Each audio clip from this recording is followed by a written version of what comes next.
TVC, 20 anos com você.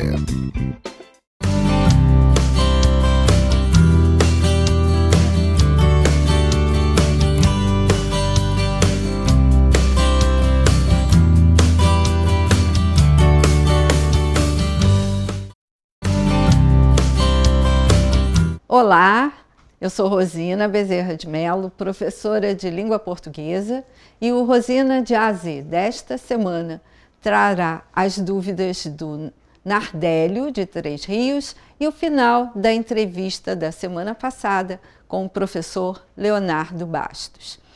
Antes da gente começar, eu quero falar um pouquinho sobre o programa, porque muita gente não me conhece. Eu sou formada em letras, especialista em linguística e língua portuguesa, tenho mestrado em letras e estudos literários na Federal de Juiz de Fora e sou doutoranda. Então, como me perguntaram qual era a minha formação, eu achei por bem começar o programa de hoje falando um pouquinho de mim, tá? Mas agora chega, vamos ao que interessa. A TVC 16 está completando, nesse 7 de setembro, semana que vem, 20 anos de existência na cidade de Petrópolis. Só que agora nós temos sinal em Friburgo, canal 5, Teresópolis, canal 21, Três Rios e Paraíba do Sul, canal 3, e Pati de Alferes, canal 16. Conto com a participação de vocês, enviando as dúvidas, as sugestões para eu trazer para o meu programa Rosina de A a Z. As reprises desse programa acontecem aos sábados às 16 horas, nas terças-feiras às 2 horas da tarde. Vó, mãe, vocês que estão ajudando seus filhos no estudo, principalmente agora na pandemia, podem enviar as dúvidas, eu terei o maior prazer em esclarecê-la. Bom, antes, porém, eu quero dar um recado. O Armazém Berger, da Avenida Roberto Silveira, está com um serviço delivery. Ele é um mercadinho que tem tudo o que você precisa para uma emergência. Ligue 2243-9866 ou 98825-2101 pelo WhatsApp. Você pode também ligar para o armazém. Quem vai atender são as moças que trabalham lá, a Margarete e a Bernadette. Boas compras. Bom, vamos ver agora qual foi a dúvida do Nardélio. Às vezes, algumas palavras que a gente acha que fala certo e estamos falando errado. Muitas palavras. Qual delas? Um exemplo. Muitas. Vou dar um exemplo. Às vezes a gente fala que tem S, tem Z, a gente acha que é Z e é S. Palavras parasita, um exemplo. Na língua portuguesa não existe uma regra absoluta para quando eu uso S ou quando eu uso Z. Então, a regra básica é, se a palavra tem S, você já aprendeu a escrever com S, como paralisia, todo derivado será também com S. Se a palavra já tem Z, como juiz, toda palavra que se formar a partir dela terá Z. Essa é a regra básica. Mas vamos ver outras pequenas regras. O S entre vogais, ele tem som de Z, mas toda palavra que já tem S no seu radical, quer dizer, na sua origem, vai permanecer com S. E aí eu tenho aí análise, analisar, casa, casinha, caseiro, liso, alisar. São palavras que você já acostumou a escrever com S e os derivados são com S. Quando eu formo adjetivos como bondoso, gostoso, esse oso ou osa de bondosa, ele vai ser escrito com S, porque eu estou formando um adjetivo a partir de outro. Ou de outro adjetivo, como bom, ou de outra palavra, no caso de um substantivo. Então, eu vou sempre formar um novo adjetivo usando o S. Após ditongo, eu também uso o S, não vou usar o Z. Então, eu tenho a palavra coisa. O oi é ditongo. Só para lembrar, são dois sons vocálicos que eu falo juntinho. Não tem como separá-los. Então, coisa, eu vou usar S, porque está depois de ditongo. Pouso, lousa, náusea e por aí outras milhões de palavras. Em alguns nomes próprios, nós já acostumamos a escrever com S. Então, eu trouxe uma pequena listinha, porque são muitos.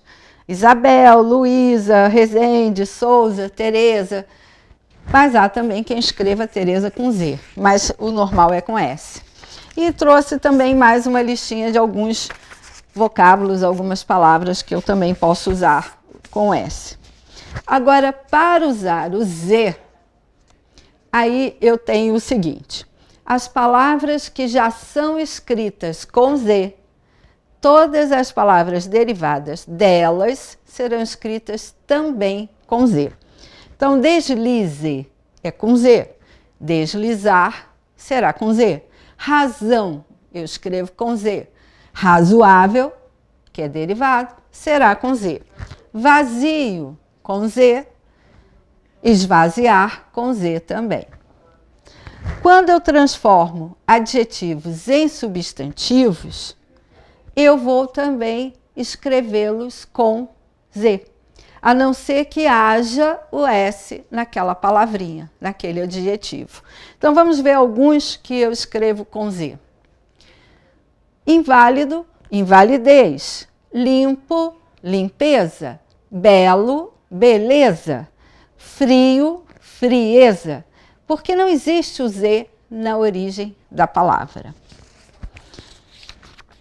Nos sufixos, palavras que eu vou usar o sufixo izar, como civilizar, não há S nem Z na origem da palavra. Então, eu vou escrever civilizar com Z. Civilização, mantém o Z. Hospitalizar, com Z. Hospitalização, também mantém o Z. Derivados como... quando eu uso o sufixo zal, zinho, zinha, também seguem a mesma regra básica. Quando eu tenho S na palavra, como casa, eu vou manter o S, casinha. Se eu não tenho S na palavra original, eu vou usar o Z.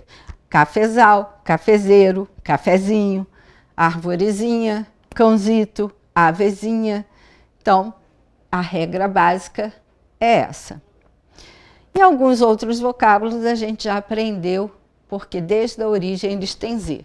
Azeite, azedo, amizade, buzina, bazar e tantos outros na língua portuguesa. Agora, nós vamos ter um pequeno intervalo. Vou lembrar que você deve ligar mais uma vez para o Armazém Berger e fazer o seu pedido. E o telefone do armazém é 2243-9866 ou 988-252101. Armazém Berger, Armazém Margarete Bernadette. Ligue para lá. Após o intervalo, nós vamos assistir o finalzinho do nosso bate-papo com o professor Léo Bastos. E nesse finalzinho nós conversamos sobre uma questão extremamente importante e que ainda é discutida nas escolas, que é a questão da escola sem partido. Nós vamos explicar que o sem partido não é a proibição de você falar de dos assuntos políticos, mas ao contrário, quando nós dizemos sem partido, quer dizer que não podemos ter uma ideologia dominante. Nós temos que ouvir todas, temos que estar abertos para todas as discussões.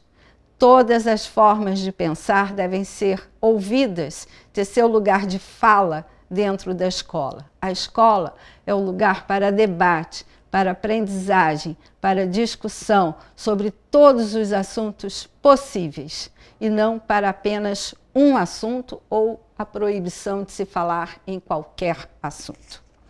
Então, até daqui a pouco, com o final da entrevista do Léo.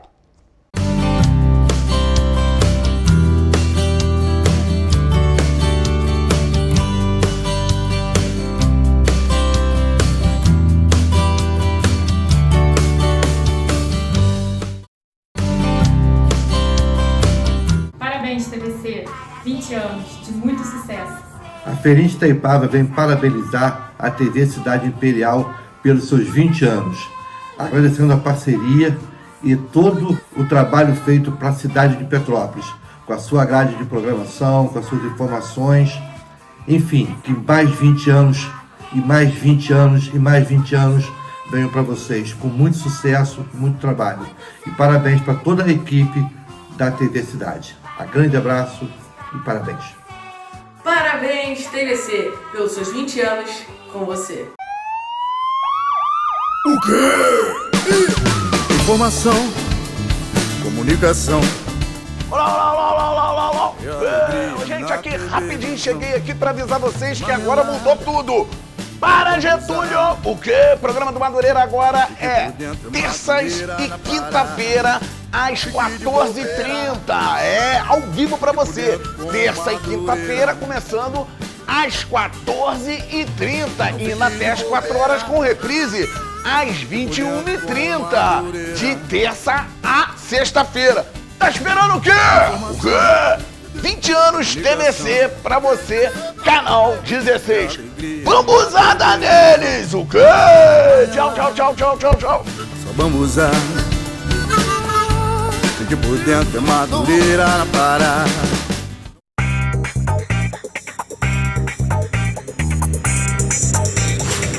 Toda segunda, quarta e sexta-feira, no programa A Voz da Cidade, fique bem informado com o quadro Notícias da Cidade. Participe fazendo sua denúncia através do Solta o Verbo e acompanhe um dos programas líderes de audiência sob o comando do polêmico e extrovertido apresentador Ney Carvalho, na companhia do divertido e irreverente Mãozinha. Tem também as dicas de cinema da rede Cinemax, a contadora Cristiane Guiot, com dica contábil, e Patrícia Rosendo, com dicas da Casa Decora. Programa A Voz da Cidade, com Ney Carvalho.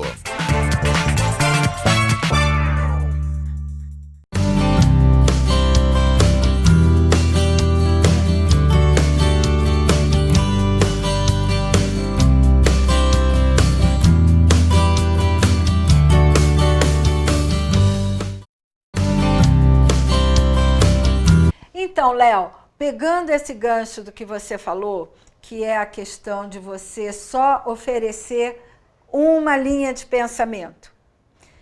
Isso é muito antidemocrático. E aí eu não estou falando do canal A, canal B, canal C, não. Isso é você querer criar naquela pessoa uma mentalidade de acordo com os seus interesses. Então, como professora, é exatamente isso que eu percebo. E aí, às vezes, eu fico até com raiva, desligo a televisão, porque não é assim. Mas eu observo também, ao longo dos meus 40 anos dentro do magistério, que muitos professores, e aí eu não vou falar unicamente de professor de história, tá? Porque não são só os professores de histórias, querem colocar sobre os seus alunos o modo dele enxergar as questões políticas contemporâneas que nós estamos vivendo. Ou então contar, aí entra o professor de história, contar um fato histórico já registrado, já vivido, por apenas um olhar. No meu entendimento, Léo, isso não é correto. Não é ético, não pela ideologia do professor ou o individual, mas porque se eu quero formar um aluno crítico, um cidadão com capacidade de ter opinião própria, e aí eu sou professora de língua portuguesa e é uma luta formar um aluno com opinião sobre um tema, principalmente para escrever a redação do Enem, as redações, se eu dou apenas um modo de ver para ele, eu estou privando esse aluno de formar um senso crítico. Porque eu só sou capaz de analisar, me corrija se eu estiver errada, de formar um senso crítico, se oferecer um leque de opções. Se você olha daqui, você tem uma visão. E isso é física, né? Ótica, não estuda em ótica, isso? Eu olho daqui, eu tenho uma visão. Se eu mudo a minha posição, eu enxergo de outro jeito. Então, de acordo com o meu posicionamento, eu tenho uma visão da coisa. E é a mesma coisa. E eu só consigo ver o todo se eu olho tudo, todos os lados. Então, eu só vou ter condições de formar uma opinião quando eu conseguir olhar de todos os lados. Sem dúvida. E aí, dentro da escola, quando um professor, seja de português, de inglês, de história, de geografia, quer impor o modo dele, professor, pensar, ele está impedindo que esse aluno desenvolva o senso crítico. Sem dúvida. Como você vê isso, Léo? Comente isso, porque a área de história, infelizmente, é onde os alunos são mais direcionados. Eu não quero dizer que A é correto, B é correto. Eu tenho que contar o fato histórico, que é a atitude que o jornalista deveria ter, contar a notícia, e não distorcer a notícia para fazer a população pensar aquilo que ele pensa sobre o fato. O verdadeiro jornalista, ele tem a hora de dar opinião num debate, onde ele pode se posicionar, e a hora de dar a notícia, que é narrar o fato, sem a opinião. Perfeito. Então, como que você vê a posição do professor de história que tenta levar o aluno a pensar como ele? Esse tema que você coloca é um tema complexo. Claro que né? E para me fazer entender, para me explicar a respeito disso, né, eu vou falar um pouquinho sobre o ofício do historiador e do professor, que inclusive, dia 19 de agosto último, foi dia do historiador, né, que é o dia do aniversário do nascimento de Joaquim Nabuco, abolicionista Joaquim Nabuco. Né? Então comemoramos no dia 19 de agosto. Escritor e poeta. Escritor e poeta. Né? E veja bem, o que ocorre é o seguinte, o pensamento maniqueísta é a coisa pior que existe. Ou seja, né, ou é assim ou é assado. O ser humano não é assim e assado. O ser humano é complexo e contraditório na sua essência e em toda a sua história. E creio eu que será sempre. Tá? Essa é a riqueza da humanidade. Da humanidade. Né? Eu posso ter uma visão a respeito de uma situação e não comungar com aquela linha de pensamento político de alguma outra coisa que a maioria dos meus companheiros comungam.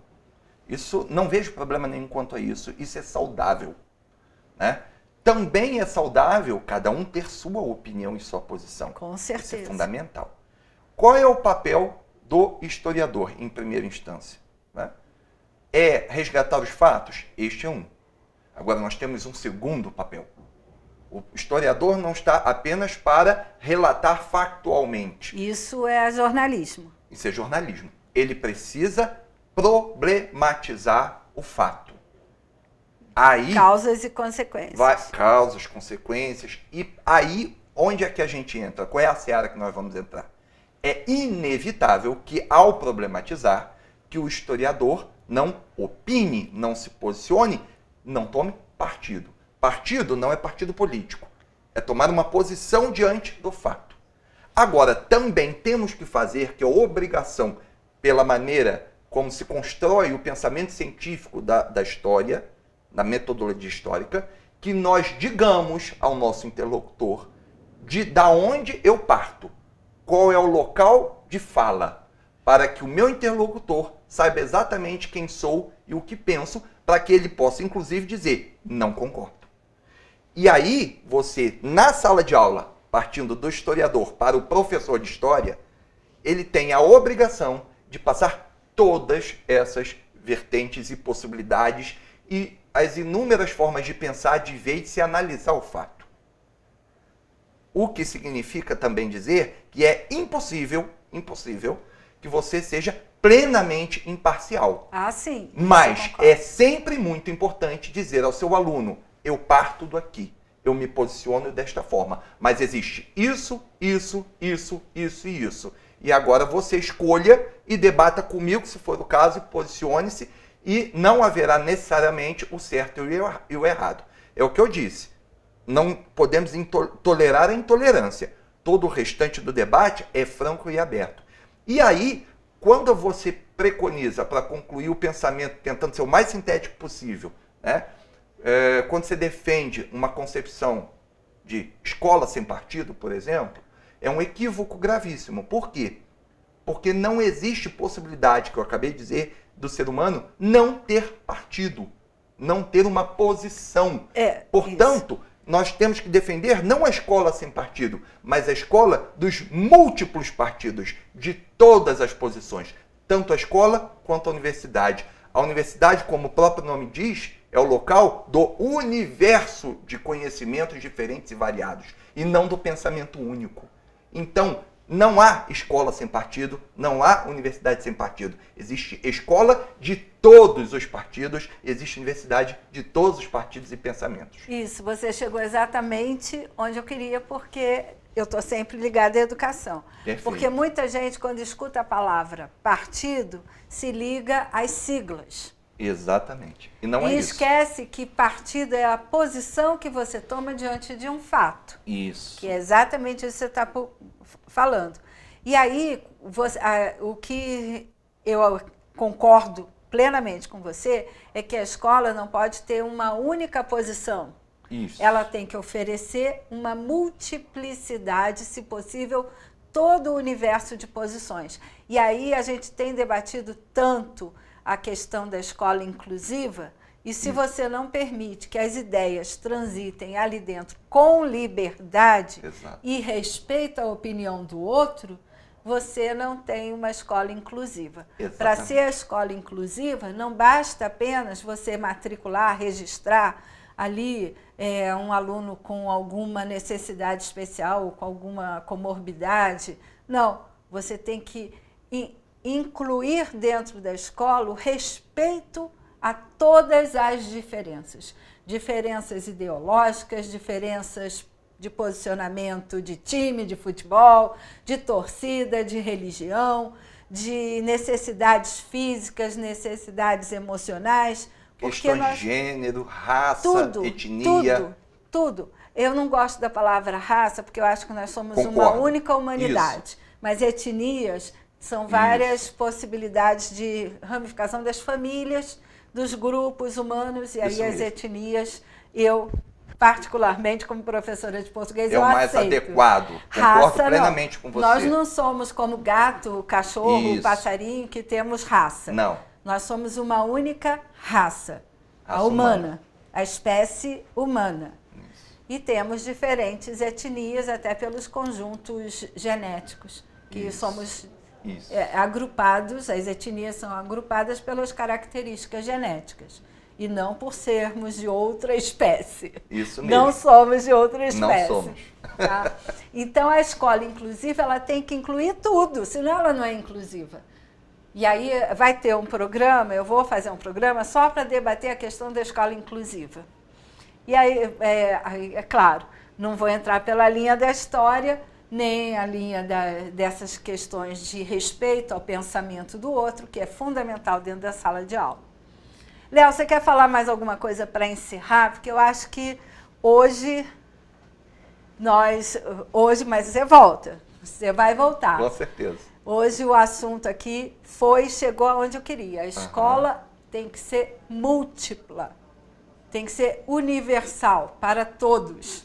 Sem dúvida.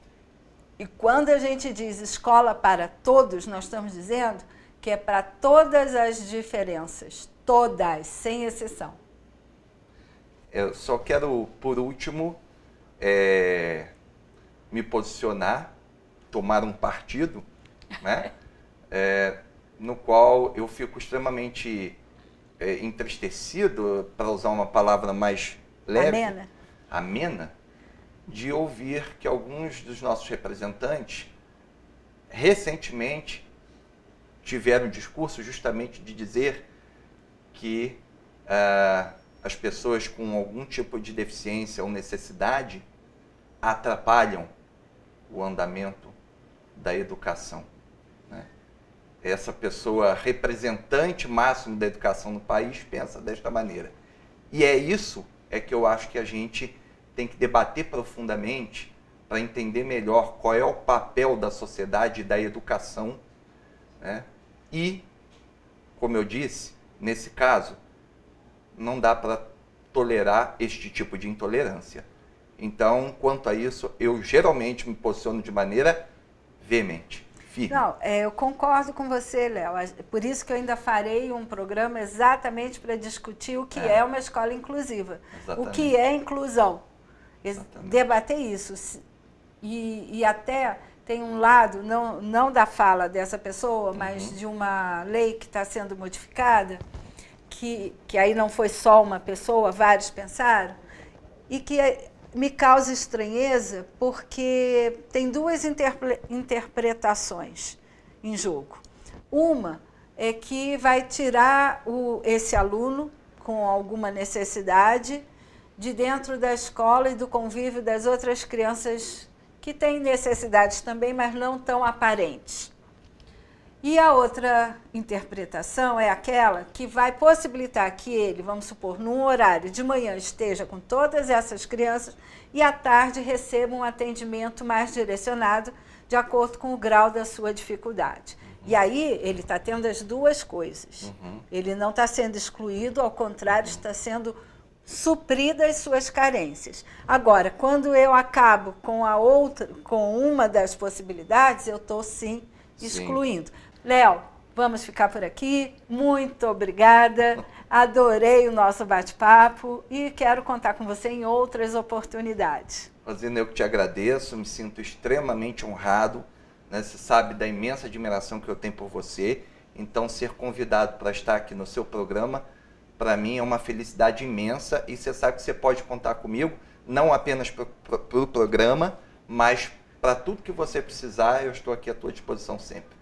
Obrigado a você e obrigado a todos que estão aqui nos assistindo, né? Um forte abraço, um forte beijo e até uma próxima oportunidade, se Deus quiser. Com certeza, Léo.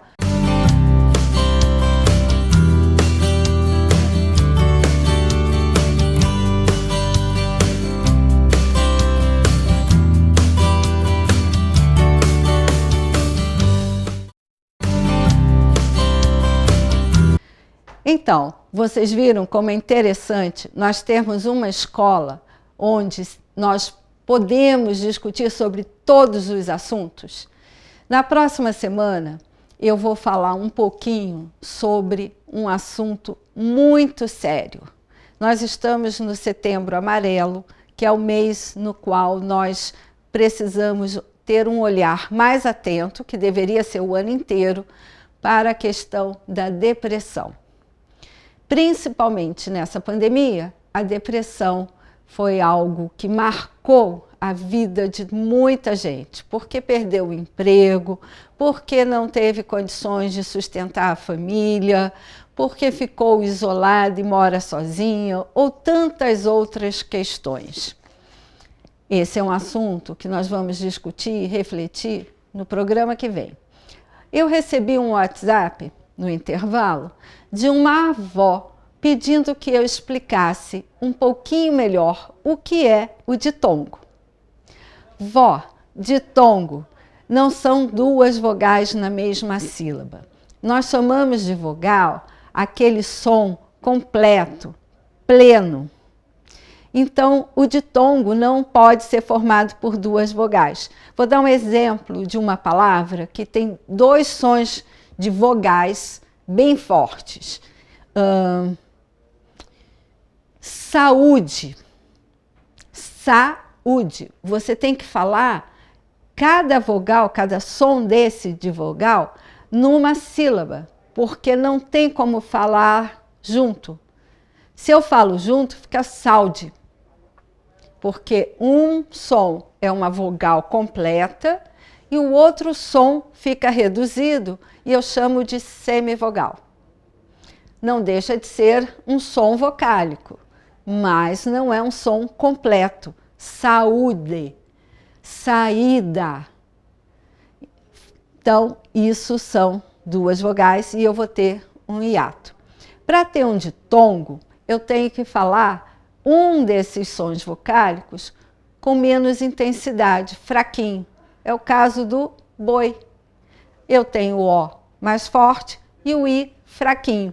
Então, o O é considerado vogal e o I é considerado semivogal.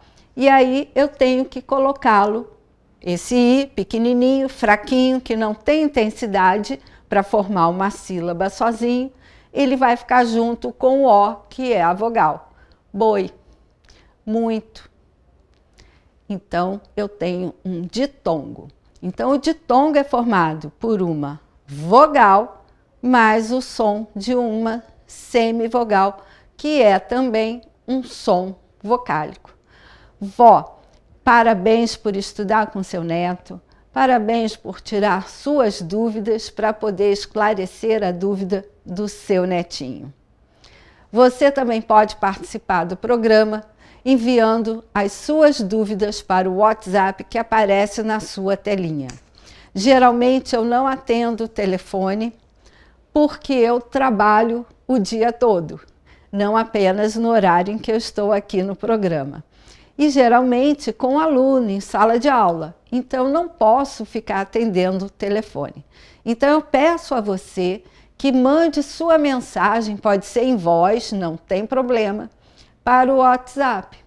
Que aí quando eu estiver no intervalo ou desocupada, eu vou responder um por um. Participe do programa Rosina de A a Z.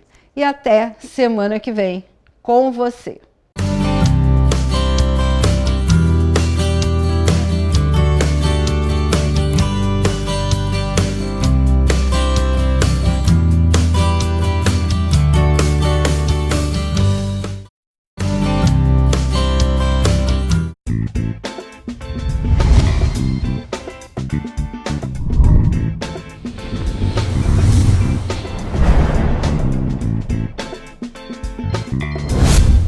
TVC, 20 anos com você.